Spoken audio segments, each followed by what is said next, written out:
This is the cortisol secretion and actions video. Cortisol is secreted by the adrenal cortex. Remember that on top of each kidney is an adrenal gland, and this is showing a cross-section of the adrenal gland. We have the outer cortex and the inner adrenal medulla. This section here is blown up to show you this figure here. We have the outer connective tissue capsule. Then we have three layers to the adrenal cortex. The outermost layer secretes aldosterone, the middle layer secretes glucocorticoids, and it is important to know that cortisol is a glucocorticoid. The innermost layer of the cortex secretes sex hormones. Then shown at the bottom here is a section of the adrenal medulla which secretes the catecholamines. For the purpose of this video, we're focused on the middle layer of the cortex, which secretes cortisol. Let's look at the control pathway for cortisol. It begins when neurons in the hypothalamus secrete corticotropin-releasing hormone, which enters the circulation and travels a short distance down to the anterior pituitary. Corticotropin-releasing hormone stimulates specialized cells in the anterior pituitary gland to secrete ACTH, shown here in the red squares. ACTH is short for adrenocorticotropic hormone. ACTH targets the middle layer of the adrenal cortex, and the response is the release of cortisol from the adrenal cortex. Cortisol has many target tissues, and we'll talk about these in a little more detail later. Cortisol targets most tissues of the body and activates intracellular receptors. Remember that cortisol is a steroid hormone, so it's lipid soluble and can diffuse through the cell membrane, and then it activates intracellular receptors, either in the cytoplasm or the nucleus. Let's look now in some more detail on the control and also actions of cortisol. The stimulus to the hypothalamic neurons that secrete corticotropin-releasing hormone are the circadian rhythms and also stress. In regard to circadian rhythms, secretion usually peaks in the morning and diminishes during the night. And as I mentioned, stress also increases secretion. Corticotropin-releasing hormone then stimulates release of ACTH from the anterior pituitary, which targets the adrenal cortex to secrete cortisol. And as I mentioned, there are many target tissues for cortisol. Important targets for cortisol include the immune system, the liver, muscle, and adipose tissue. Regarding the immune system, cortisol suppresses the functioning of the immune system, and we'll talk about this in a little more detail on following slides. At the liver, it promotes gluconeogenesis, which is the making of new glucose from non-carbohydrate sources. In the muscle, it promotes protein catabolism, or in other words, protein breakdown. In adipose tissue, it promotes lipolysis, which is the breakdown of fat. In adipose tissue, we have fat stored as triglyceride. So under the influence of cortisol, the triglycerides will be broken down into glycerol and free fatty acids.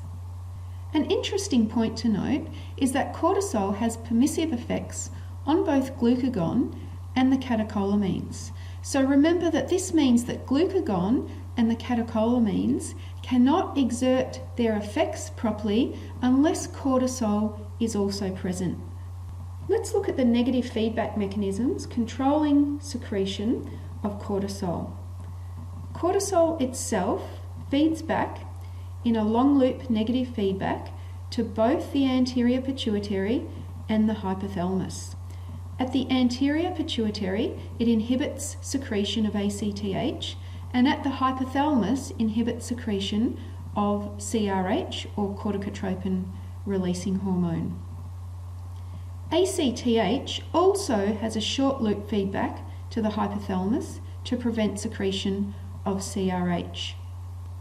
An important point to note that in this complex feedback loop, cortisol as the hormone is the negative feedback inhibitor. Because cortisol targets so many different tissues and there are so many different effects, it's not possible to monitor physiological changes and have those act as negative feedback. So the hormone itself needs to be the negative feedback signal in this case. Let's look at the actions of cortisol in a little more detail. As I mentioned, it promotes gluconeogenesis, or the making of new glucose in the liver, and this increases blood glucose concentrations. Cortisol also enhances lipolysis, or the breakdown of fat, making fatty acids available for energy in peripheral tissues.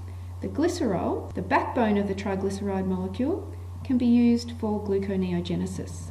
Remember that gluconeogenesis occurs at the liver. Cortisol causes breakdown of skeletal muscle proteins to amino acids to provide substrate for gluconeogenesis. So amino acids are one of the raw materials or non-carbohydrate sources that can be used for gluconeogenesis at the liver. As mentioned previously, cortisol suppresses the immune system, and it does this by preventing cytokine release and also antibody production. It also inhibits the inflammatory response by decreasing leukocyte mobility and migration. And this effect of cortisol has important implications in medical treatment. Cortisol is an important drug that can be used to treat a variety of conditions. For example, cortisol creams are used to treat eczema, which is an inflammatory skin condition. Cortisol can also be administered to organ transplant recipients. So if you imagine someone's had a heart transplant, their own immune system will detect those foreign heart cells and treat it as it does foreign pathogens. So cortisol is administered to suppress the immune system so the organ transplant recipient doesn't reject the organ, in this example the heart. Cortisol is catabolic in bone, in other words it breaks down bone. It decreases calcium absorption at the intestine and also increases excretion at the kidneys. So it's not surprising if there's high levels of cortisol circulating for extended periods, you do get breakdown of bone over time. Cortisol also influences brain function. In states of cortisol excess or deficiency, we see mood changes as well as memory and learning alterations.